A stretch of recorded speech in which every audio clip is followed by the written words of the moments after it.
ഈ സക്സസ് എന്ന് പറയുന്നത് എല്ലാവർക്കും ഓരോ പോലെ ആയിരിക്കും അല്ലേ? ഞാൻ ഒരു കഥ പറയാം. ഞാൻ ഉൾപ്പെടെ എൻ്റെ പാരൻസിന് 5 പെൺമക്കളാണുള്ളത്. കുറച്ച് നാട്ടുകാർക്കും ബന്ധുക്കൾക്കൊക്കെ അതൊരു വലിയൊരു പ്രശ്നമായിരുന്നു. അയ്യോ, ആൺകുട്ടികളില്ലല്ലോ, അവരെങ്ങനെ ജീവിക്കും എന്നൊക്കെയുള്ളൊരു തരം സംസാരം.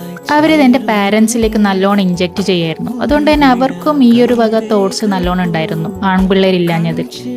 പക്ഷെ പഠിത്തം സഹായിച്ച് നല്ല രീതിയിൽ പഠിക്കാൻ പറ്റി. എൻ്റെ ഉപ്പ നല്ലവണ്ണം പഠിക്കാനും അനുവദിച്ചു. അതും വലിയ കാര്യമാണ്. പ്രത്യേകിച്ച് ഞങ്ങളുടെ നാട്ടിൽ കല്യാണം കഴിപ്പിച്ച് വിടാതെ പഠിത്തം കംപ്ലീറ്റ് ചെയ്യാൻ പറ്റുന്നത് തന്നെ വലിയ കാര്യമായിരുന്നു. ഇന്ന് അതൊക്കെ മാറി, പക്ഷെ അന്നൊന്നും അങ്ങനെയല്ലായിരുന്നു. ഞങ്ങൾ 2 പേര് വർക്കിംഗ് ആണ്. ജോബ് ചെയ്ത് കിട്ടുന്ന പൈസ കൊണ്ട് നല്ല അന്തസ്സായിട്ട് തന്നെ വീടും നോക്കുന്നുണ്ട്. പണ്ട് പുച്ഛിച്ചവരുടെ വീട്ടിലൊന്നും ഇതല്ല അവസ്ഥ. അവരുടെ വീട്ടിലൊക്കെ ആൺപിള്ളേരും ഉണ്ട്.